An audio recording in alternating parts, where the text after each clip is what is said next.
With so many options, why choose Arizona State University? For me, the only online option was ASU because of the quality. Their faculty was really involved with their students and care about your personal journey. The dedication to my personal development from my professors, that's been extremely valuable to me. Earn your degree from the nation's most innovative university. Online. That's a degree better. Explore more than 300 undergraduate, graduate, and certificate programs at asuonline.asu.edu. I'm breaking free. I'm breaking free. I'm breaking free. I'm breaking free. I'm breaking free. I'm breaking free.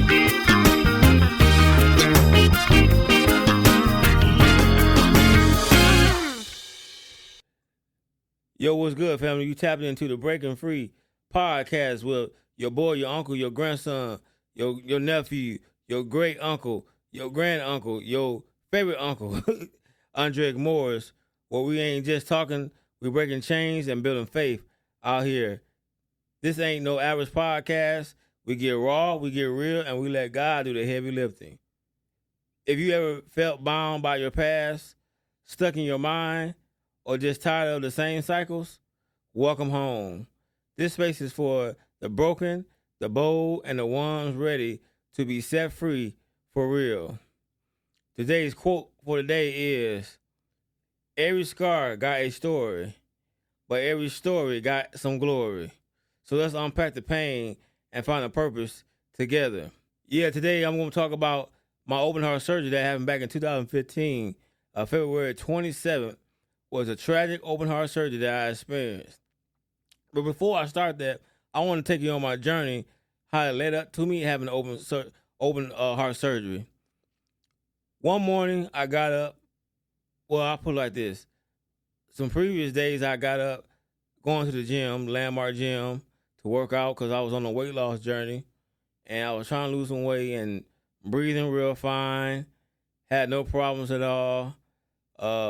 I ended up seeing they had a new gym in East Peoria called Planet Fitness. They had just built and had a cheaper membership, so I signed up for them. And so one morning, I woke up and I walked to the bathroom and I was breathing real heavy. I'm like, this is strange. I'm like, this is why I'm breathing so heavy. I just walked to the bathroom, so I try to push it away. And I'm like, I told my ex-wife, I said, I just came from the gym the night before. I wasn't breathing like this. Why I'm breathing so heavy? So she was like, I don't know what it is, Dre.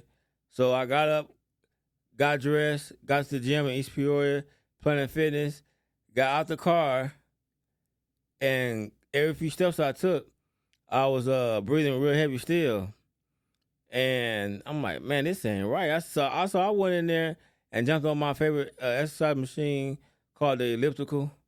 I jumped on that, kept breathing real heavy. The more I stepped on that thing, the heavier my breathing got, and I almost lost breath.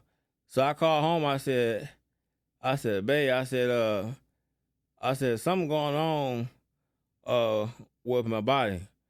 She said, well, call the wound clinic. So I called the wound clinic. They told me to come up there and check, so they can check me out. They said, well, we can't diagnose you here. You got to go to see your primary doctor. So I went to my primary doctor. I had to drop my ex-wife off at home because the kids were getting ready to get out of school. So I dropped her off at home, went to the doctor. The doctor came in, looked at my lower legs and pushed them and came back in. And he left out the room he was gone for about good 15, 20 minutes. I was like, man, what's taking this dude so long to come back in this room? It can't be that serious. He said, well, I believe you got congestive heart failure. So I just checked you in the room at OSL. I'm like, what you mean just checking me in the room? Slow down, doc. What you mean? He said, you need to get up there. This is something serious. So I said, I'm not finna go home. Not finna go straight to the hospital. I gotta go home, get my laptop, and because my MacBook Pro, because I'm not finna sit at the hospital board and I had nothing to watch and nothing to do.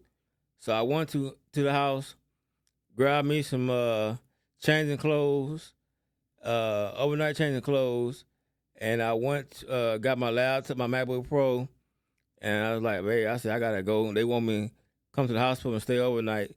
They believe I got congestive heart failure. She said, "Oh Lord Jesus, let us pray." So I left her and the kids. Went to the hospital. They checked me in. They was gonna hook a catheter to me.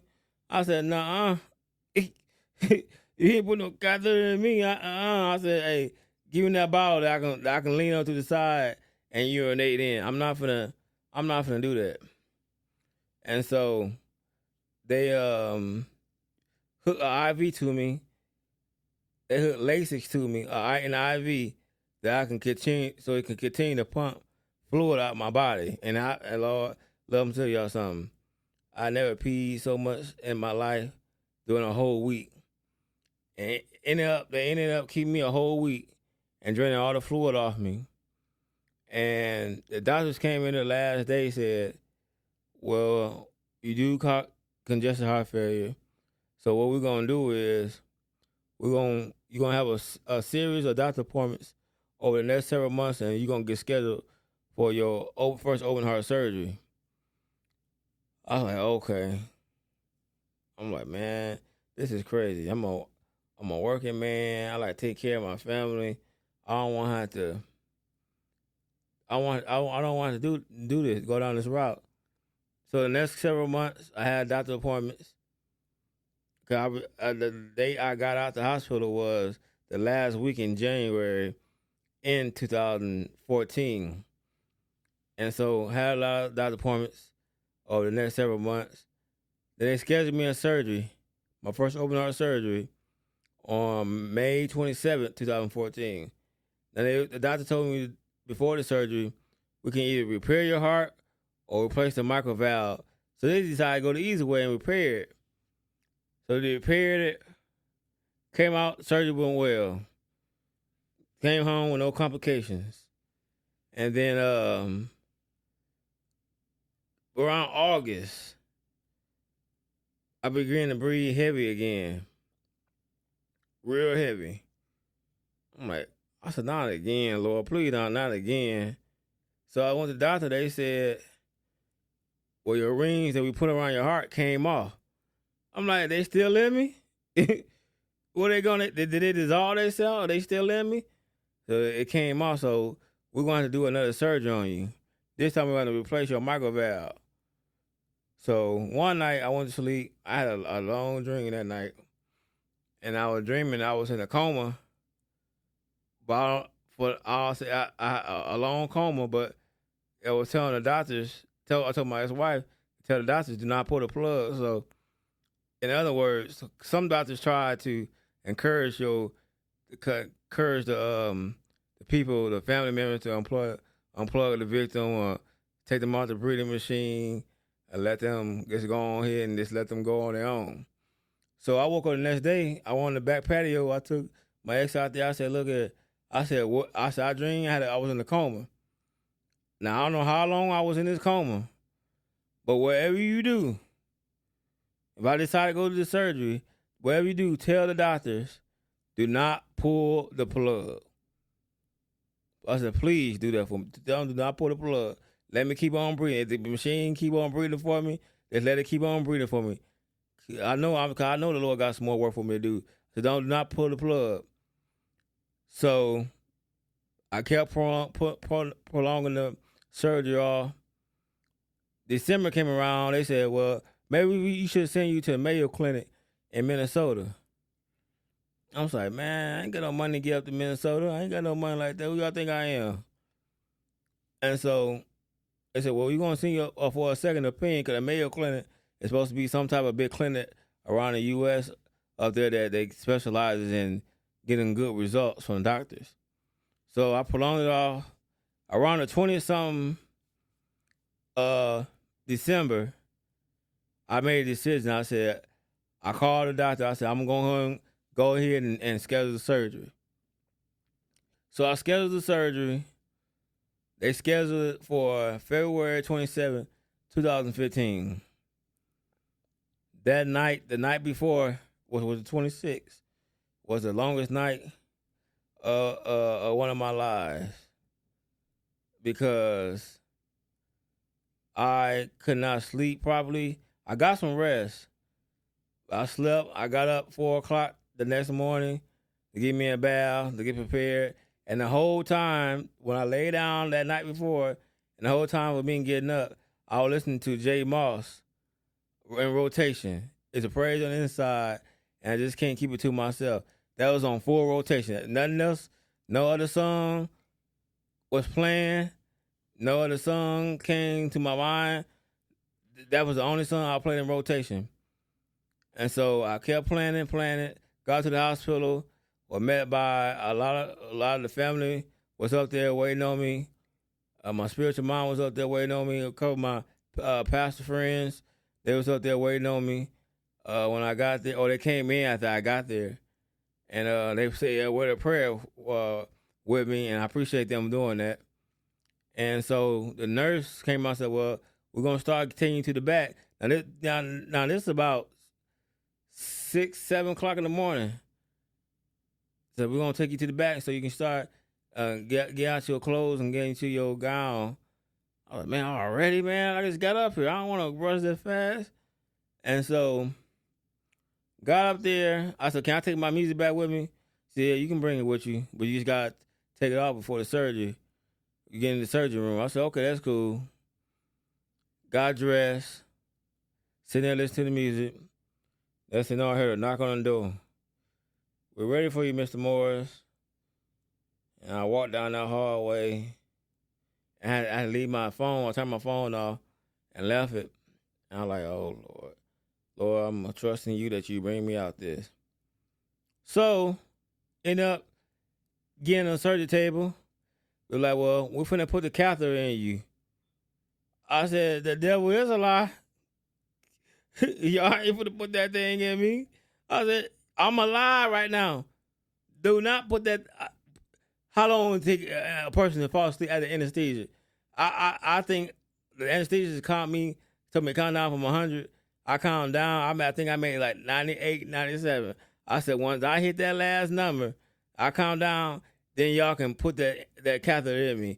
I don't want to feel that thing go up my hole. I don't want to feel that thing like that. Please do not do me like that. They said, okay, we'll just wait until you get your anesthesia. I said, thank you very much. Because y'all going to have a fight and y'all getting ready to insert that on me right now. So they waited to the anesthesia, put me to sleep. Like I said, I made it to count down from 100. I made it to like 98, 97, and I was out. So I was in a dream, a long dream, the longest dream I ever experienced in my life.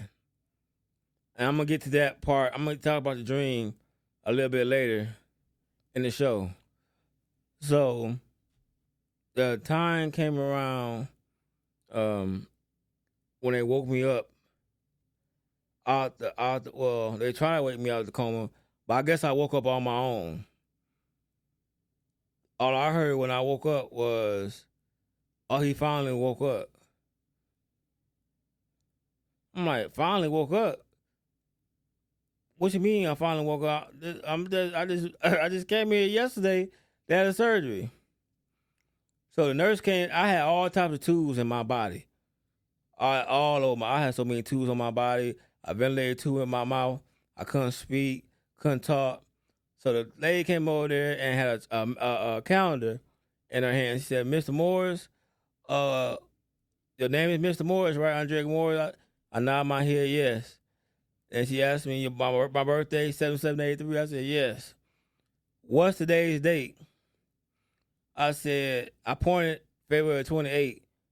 She's like, no, try that again. February, I think it was March 9th. I'm sorry, March 1st. She said, now try it again. I said, March 2nd? She shook her head. She said, no, today is March 27th. March 27th? I've been in a coma for a whole month? A whole month? I was in a coma for a whole month. I could not believe it. My eyes bucked up so fast, and she was like, "You all right? You all right?" And I said, shake my head, yeah.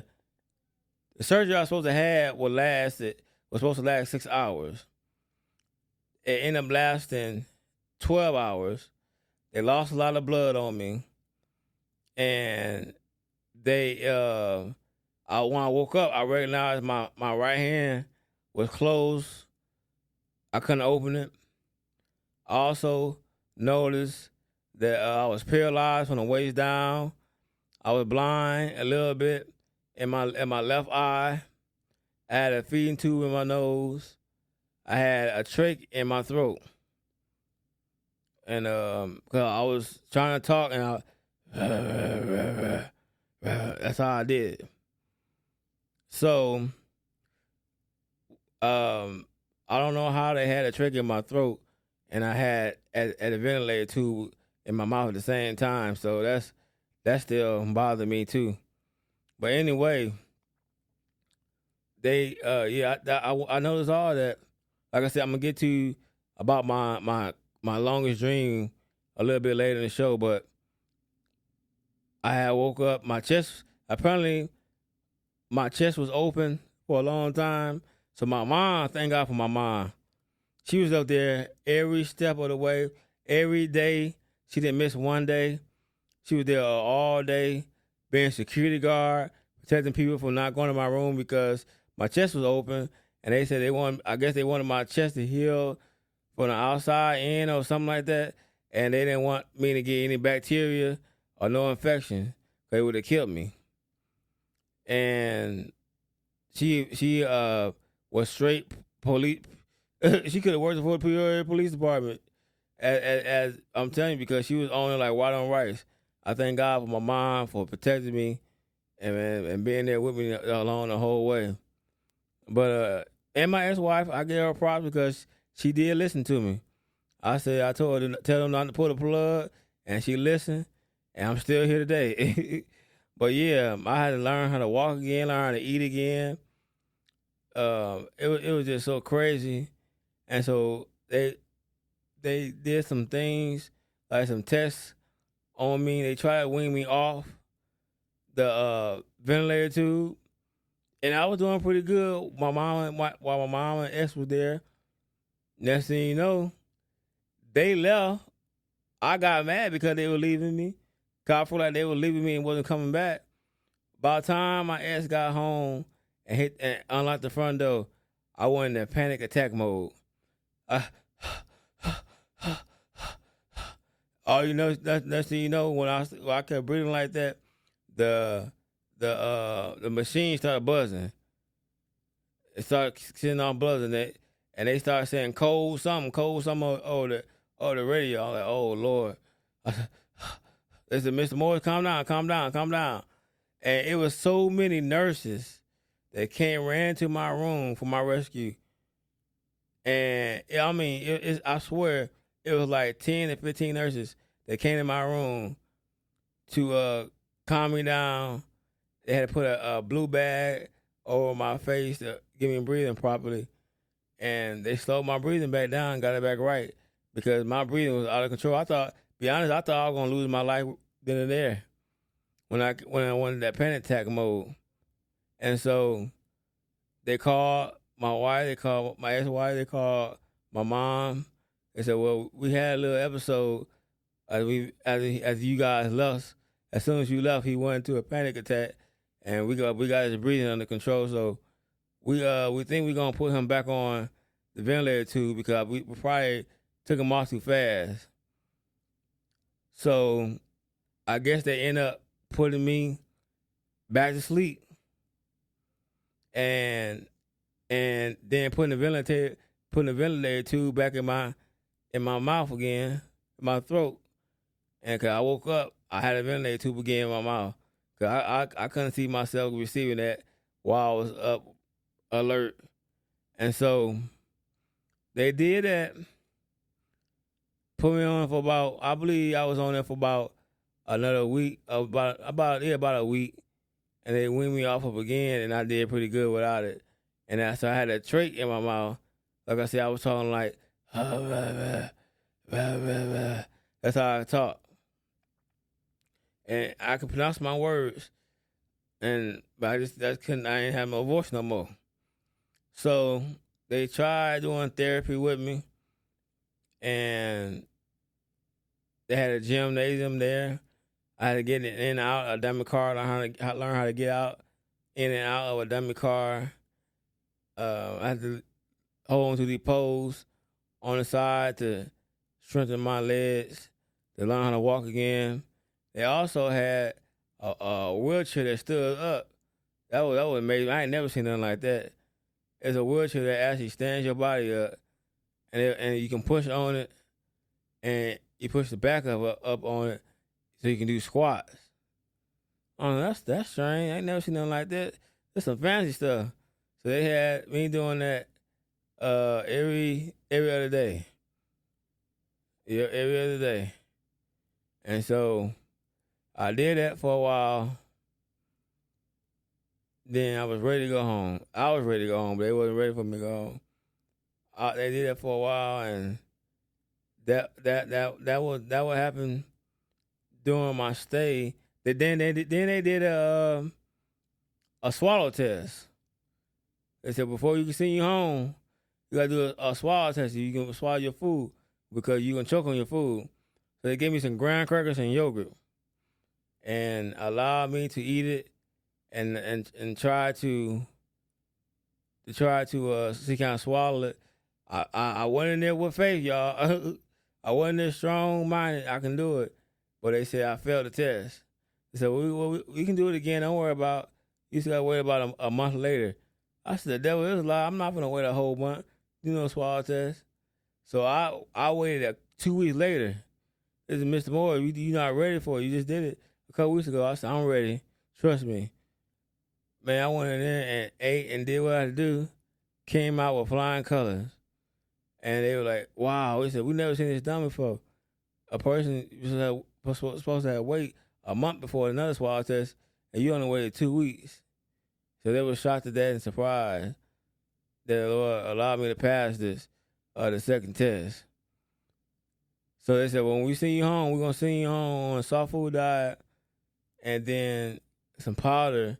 I was mixing my mashed potatoes, some powder. I was mixing my drinks to make my food even softer because they didn't want me to choke on nothing. I appreciate them looking out for me. But when I got home, I had me a sandwich, some chicken. I wanted me some chicken so bad, boy. And I ate lightly. I had me some Frosted Flakes. And I had me a Subway sandwich. And for all that know me, I got kilos all over my body. So my body wasn't used to regular food again.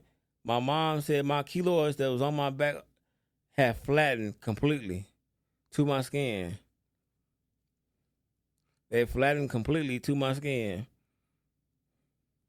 So let's rewind a little bit on the events that happened up to me getting to my physical therapy. Now, the things that happened to me, oh my goodness. I'm still gonna get to the story about my long dream, but it was times before I started doing the therapy and the leg lifts on the exercise, not the exercise machine, on the stand-up wheelchair. I had to use the restroom a lot, and I couldn't walk. Like, I said, I can walk. They said, no, you can't, Mr. Moore. You ain't walked in about a month. So I tried to stand up on the side of the bed, and they were standing in the hole of me just in case I fall. And I went almost straight to the ground. They caught me on time. And thank God they did, because I would have broke something. But they had to put me on, every time I had to go to the restroom, and I had a catheter in me. So I let me start right there with that catheter. It was this nurse that came in the room, and I told her, I said, ma'am, please be careful. 'Cause I saw a lot of stuff on the side of her pocket. And I said, please be careful, because I do not want what's on your side of your pocket basically to get caught on to my catheter cord. So I got you. You gonna be all right. It's gonna be all right. Man, look here. that lady thing to snatched that cord on that catheter hose, and that catheter came out my private area a little bit and yanked it. Oh my goodness! You talk about hollering.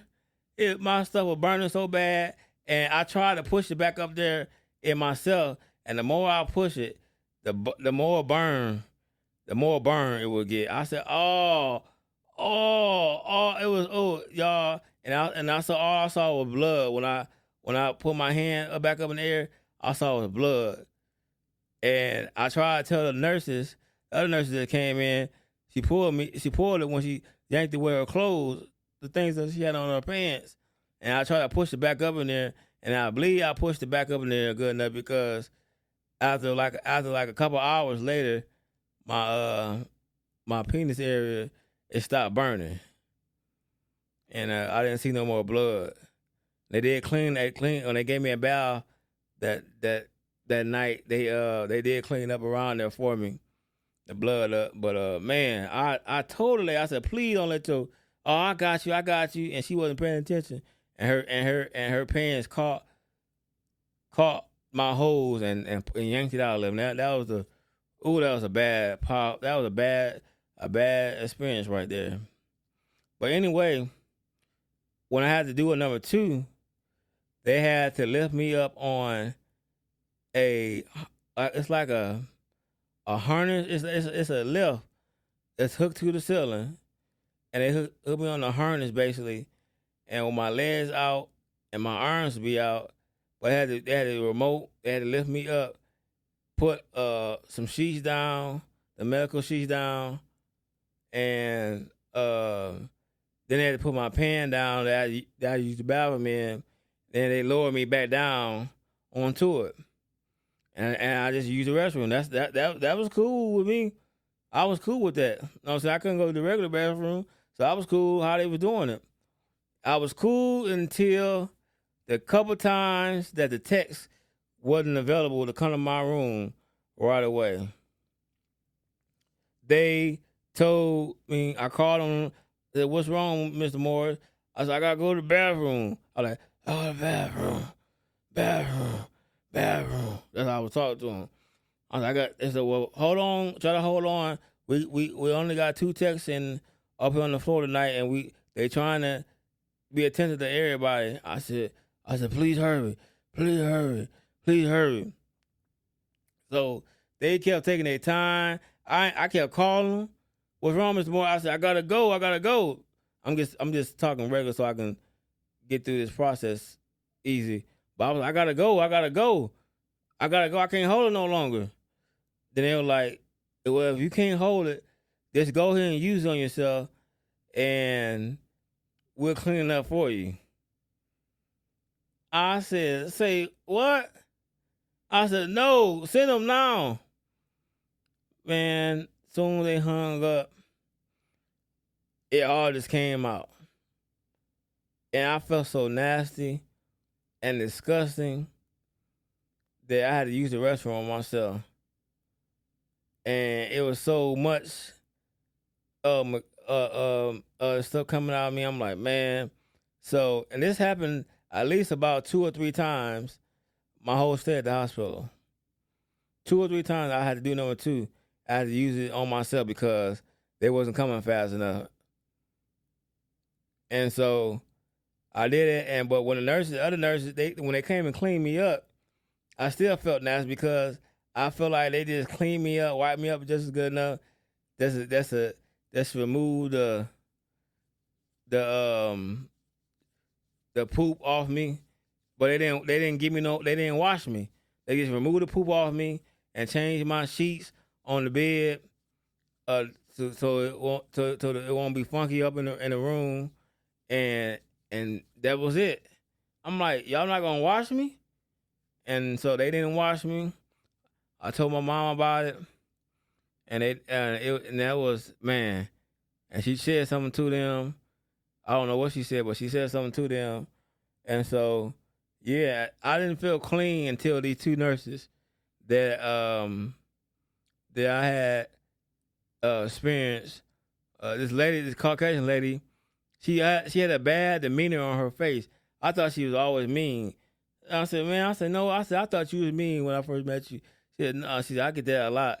But she was the sweetest old lady that I ever met. And so I met her and this other lady, the dark skinned lady. So they bathed me properly. They made sure the thing was, they bathed me so fast and properly. They talked to me to distract me from being in pain in my body. But when I woke up out of surgery, you know what I'm saying, I didn't have no pain because, like I said, I was in a coma for a month. I ain't had no pain in my body when I woke up. So all the pain, my surgery pain, my keloid pain, all that was gone. I was painless. Y'all don't know, I go through on a daily basis. I go through needle sharp pains every single day, all day, mostly because I got keloids in my body. And to wake up with no pain in my body was wonderful. I feel like free willing. Yeah, so they bathed me properly. I remember one day my mom was so tired and she was dragging on. I had my cousin come up there and she gave me a bath. My other cousin came with her, but she just came to talk to me. And my other cousin gave me a bath. She bathed me properly. Cause I said they ain't take care of me up here right. I need somebody to come up here and give me a good full whole bath. So she came and gave me a whole full body bath, and she let me take care of myself down in the private area myself. But everything else, she took care of me and gave me, my sister clipped my toenails for me. I thank God for that. But yeah, that was crazy. But there's another thing I saw. I saw the nurse, this dude nurse, sitting outside the nurse's station outside of my room. Because each nurse station, they had a nurse station outside of each room. And a window, you can see anything they do. This joker sitting at the window, picking in his nose, pulling boogers out of his nose, wiping it on his shirt, looking around, make sure nobody watching. I said, and I had to, I was blind a little bit and left in my left eye. So I'm sitting around like, I'm trying to adjust my eyes, try to focus on him. And I'm seeing what I think I'm seeing. And he was sitting there eating lunch, but he was like a good 10 minutes picking his nose. So I immediately called my mama. Mom, I need you. She was like, what's wrong? She was like, I was like, this guy up here, the nurse, he picking his nose. He keep picking his nose, wiping the boogers on his clothes. He been doing it for about 10 minutes, looking around to see if anybody is watching him. I've been watching him the whole time. So my mama, she said, hold on. I said, I'm finna take care of that right now. Man, my mama called up there. That's, I saw a dude walking. He had got his stuff and left. I guess they sent him home for the day, but they heard immediately gave me a new nurse. Because she snapped on them and said, why? She said, why is this man picking his nurse and going there and picking his nose and going in there and touching my son? That's not cool. He got to check his blood pressure and all the vitals, and he been picking his nose. That's not cool at all. And so my mama came to the rescue with me on that one. So let's get back to my coma. The longest dream I've ever been in into my entire life. It was, I woke up, then rolling me down the elevator down to a room. And it was another room, a joint room, with another Caucasian fellow in there. And they had him strapped down to a harness. I'm like, why am I coming in this room with this cat? He strapped down to a harness that he can't move. So they began to strap me down. I'm like, what y'all doing? Oh, we're just gonna be running some tests on y'all. We don't need y'all to move. I said, I won't move. Just tell me don't move. You didn't strap me down for no harness. They strap us down. For some reason, this is how what his dream was. Because outside the building said Illinois Central College. The inside the building was OSF St. Francis. I'm like, that's already something wrong with this dream already. So and it was like around March, April, July. So it wasn't the Christmas season, but they were celebrating having an employee Christmas. Employee Christmas. Then there's the floor above us. So they strapped us down. They went upstairs to get some girl to wash us. So she came down, got her food sitting at the desk, the nursing station. Like I said, it was another room with a nursing station sitting outside our room, and it was an elevator. I saw the elevator across the room, and I saw the waiting room. But people were walking around regularly and nothing going on, and we sitting there hollering for help. As they went upstairs, we sitting there hollering for help. Help us, help us. Nobody wasn't moving, wasn't checking in on us, wasn't doing nothing. All the girls kept saying, well, y'all please hush your mouth. Please don't stop hollering. It's going to be okay. So everybody was moving regular. They finally came back downstairs, and so that they can relieve they friend or they co-worker. So she went back upstairs. They come in and eating. It was a male and female nurse. They kept on eating. And so as they got done, they washed their hands, put some gloves on, and when immediately started putting both of our pants down. Me and the Caucasian fella. They put our pants down immediately, trying to figure out what they about to do. And then as they put our pants down, they put our drawers down. I said, so we started hollering, so they had to put some of they had to muffle our mouths because we was hollering like crazy. Help, help, help, help us, get us out of here. They trying to do something to us. And so they put us up some of our mouths, so they muffled our mouth up.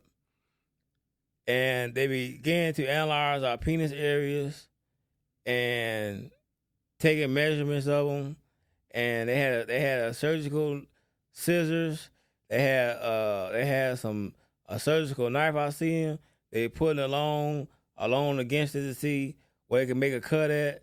They had some needles, and it was crazy because they kept torturing us, pulling our private areas. They kept pulling it and pulling. I'm like, why y'all doing it? What? Stop! We couldn't say nothing. Like we were thump. Our mouth was muffled. And so they kept torturing us and torturing us and torturing us, and then that was basically the whole dream. It was like that was the longest dream. Like I said, they were doing that the whole entire dream while I was in the coma. So the thing is, the nurse and the two nurses that was in my dream, the male and the female, when I woke up out my coma, when I heard the nurse said he finally woke up, guess what? Them two nurses were standing in front of my bed. Now I never laid eyes on this nurse, these two nurses, the day of my life. I didn't see them before my surgery. I didn't see them at the store, nowhere. When I woke up out the surgery, they were standing in front of my bed, and all I could say, ooh, ooh, ooh, ooh. Mr. Morris, calm down. What's wrong? Ooh, ooh, ooh. Mr. Morris, calm down. What's wrong? And I couldn't tell them. And when I was able to speak later, I told my mom about what happened. But yeah, that freaked me out, y'all. I mean, the two nurses that was in my dream torturing me and that other fellow was standing in front of my my hospital bed when I woke up, and that was so scary in itself. And so, like I said, so to move forward again, I had a couple of doctor appointments. I did, and they sent me. I did a soft food diet, second soft food diet test, and I did pass it, the second one, and they sent me home on May 13th. Cause my mom was up in the waiting room, in the room with me when they was like, "Well, we finna send you home." So they came and changed my They changed out my they came and changed out my filter, I guess, in my throat. They came and changed that out and put me a clean one in. And I thought I thought I was sitting up there squeezing so tight and thinking that this thing was gonna hurt coming out my throat, but it didn't hurt me at all. It was so, he just slipped it out, pulled it. He said breathe. I breathed. He pulled it out, the trach out, and put another one right back in my hole in my throat. And it was a simple process. Like I said, I thought I was sitting up there so tight and squeezing like it was gonna hurt, but it didn't hurt. And so he put a new one in. I got dressed. So my mom was like, all right, let's go spend this money. I'm like, what money? I ain't got no money. I've been in the coma for a month. I ain't got no money. And so she took me, as I got home, she basically, with the next couple of days, we went to Lowe's. And she bought me a John Deere lawnmower. And of course, I couldn't stop there. I had to have that John Deere hat and John Deere t-shirt as well. I want to be John Deere out. I ain't wore that thing to my doctor appointments. I was so happy with John Deere. But I thank God for my mom. She, like I said, she was there every step of the way. And my ex was too, but my mom, it's some days my ex had to stay away because she had to deal with the kids. But my mom was there every step of the way. Every single day. She didn't miss not one day. The whole time I was in the hospital. And I was in there for 3 months, from February until May 13th. And so to speed the process up, well, I went back to work. I worked for myself at the time, so I went back to work and that June, and they were like, you back to work already? I said, yeah. I said I got enough rest. I went to the barber shop the next week after I got out of the hospital because I was really rough, y'all. I was really looking rough. And had no haircut in 3 months. And the dude said, dude, you should be at home sleep. I said, man, I got enough sleep when I was in that coma for a month. I slept for a whole month. I got me plenty of sleep. They all fell out their chair at the barber shop laughing and stuff. But yeah, that was what I went through. And speed of time up, I asked the doctor, I said, doctor, what is something that you're not telling me? Tell me something. I said, why I was in a coma for a whole month. I said, something had to happen. And he said, well, did your mom and your wife tell you? I said, no, they didn't want to tell me because they didn't want to. They said something about they didn't want me to go into a panic mode. Well, they was like, well, let me look at your chart. So he looked at my chart. He like, well, what happened was we had to revive you back 3 times. I said, what you mean? He said, we had to bring you back. I said, in other words, did I die? He said, yeah, you died 3 times, basically. And we had to bring you back 3 times. I'm like, you kidding me? So I'm sitting there the whole time, my mouth open. I can't believe I done died 3 times. And y'all people didn't want to tell me that. That's part of my testimony. I've been telling my testimony to people, and I did not know I had died 3 times. And I was like, man, how many times can you die? I ain't died 3 times, and they brought me back each time. I said, well, it must be the Lord got some more work for me to do. He must got some more work for me to do. But he bring me back the 3rd time. And I thank God for him sparing my life. I may not be perfect. I may not be the man I should be. I'm working on being the man of God that I'm supposed to be and walking these last and evil days. And I'm trying to be the best person I ever was. But I thank God for what he has done for me. Allowed me to still see my beautiful kids still. And I thank God for keeping me around. and allow me to and just enjoy life. And so that was having my tracheal open heart surgery, y'all. That was a like I said, that was the tracheal open heart surgery I had. And I pray that he continue to bless my health, that I will not have to go around that surgery again, because the surgery also I have a keloid scarage. So the first time I had surgery, it keloid up on my chest. The second time I had surgery, it was hard for them to get into my chest because the keloid had went down deep in my chest so much, it was hard for them to cut around it. And they were like, they told my mom and my ex-wife that he can't have no more surgeries after this. He can't have no more open heart surgery because this is really gonna do damage to his chest area. So right now I'm in the process of losing weight again. Cause when I went in the hospital, I was 346. When I came out in 2015, I was 233. Yeah, and so it's like I gained some weight back, but I'm on a weight loss journey again to I'm still doing good, but I'm still on a weight loss journey to improve my health even more. But I thank y'all for tuning in to this episode. That's it for today's episode of Breaking Free with your uncle, your great uncle, your favorite uncle, your grandson, your nephew, Andre Morris, where we breaking chains and building faith, one conversation at a time.